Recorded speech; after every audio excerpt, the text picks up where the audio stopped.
কি পরিস্থিতি? ভোট তো শান্তিপূর্ণভাবে আমরা দেখতে পাচ্ছি। হ্যাঁ, ভাঙড়ের সাধারণ মানুষকে আপনারা জিজ্ঞাসা করুন, তারা উৎসবের মেজাজে ভোটদান করছে। কে বলছে 10 বছর ভোট দিতে পারেনি?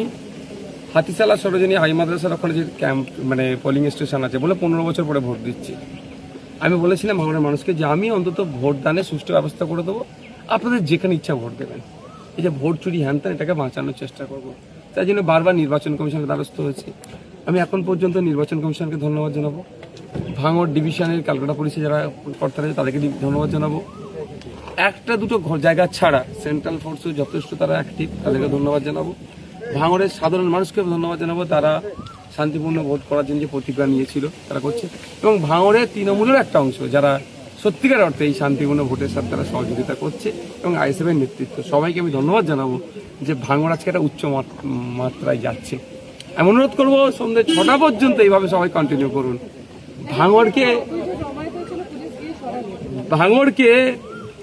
ভাঙড়কে আজকে নতুন করে মানুষ চিনবে। অ্যাকচুয়াল ভাঙড় হচ্ছে এটাই, যে ভাঙড়ের মানুষ মারামারি হিংসা কিছু চায় না, একটু শান্তিতে থাকতে চায়।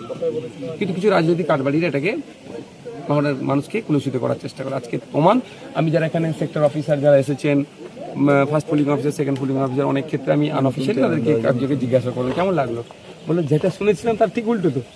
মানে হ্যাঁ, অ্যাকচুয়াল ভাঙড় হচ্ছে এটা।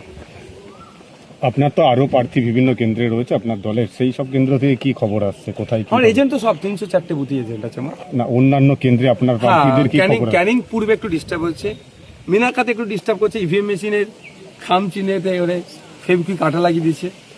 মানে একটু একটু নোংরামি করছে, তবে সবটা পেরে উঠতে পারছে না।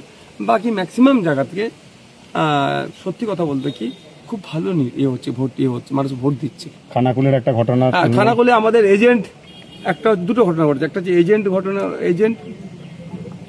মানে আইএসএফ এজেন্সি যে তৃণমূলের লোক বসে গিয়েছে ফেক সিগনেচার করে, তাকে প্রফেসর পালিয়েছে। আর একটা আমাদের প্রার্থীর সাথে একটা অন্যায় হয়েছে, সেটা আমরা নির্বাচন কমিশনকে জানাচ্ছি। কি ঘটেছে? বিক্ষুব্ধ কয়েকটি ঘটনা ছাড়া বাকি এখন পর্যন্ত এই সেকেন্ড ফেজের ইলেকশন আমাদের যেগুলো প্রার্থী দিয়েছি সেগুলো ভালো চলছে। এই যে সুষ্ঠু এবং অবাধ নির্বাচন চলছে ভাঙড়ে শান্তিপূর্ণভাবে, সেখানে জয়ের মার্জিন বাড়বে? দেখুন, আমি প্রথম দিন থেকেই বলে আসছি যে কম করে 50,000 ভোটে লিডে আমি জিতবো। সেটা তো আপনার হলো, বাকিগুলো? এবার বাকিগুলো তো নিশ্চিতভাবে আমাদের যারা আমরা ফাইট দিয়ে আমরা বার হবো। আর আমরা কনফিডেন্স, আজকে যেভাবে নির্বাচন হচ্ছে কনফিডেন্স অনেকটা বিল্ড আপ হচ্ছে। কারণ আমি বলেছিলাম ডবল ডিজিট নিয়ে আসবো না বিধানসভায়, আমি বলছি ডবল ডিজিট নিয়ে আসবো। বামেদের সার্বিকভাবে যে জোটের ফলাফল কেমন হবে? তার জন্য তো আমি রাত 1টা পর্যন্ত প্রোগ্রাম করেছি, বামেদের সাথে রেজাল্ট ভালো হয়। তা আমার শুধু একটা রেজাল্ট ভালো না, বামেদেরও রেজাল্ট ভালো হবে, আমাদের জোটের রেজাল্ট ভালো হবে।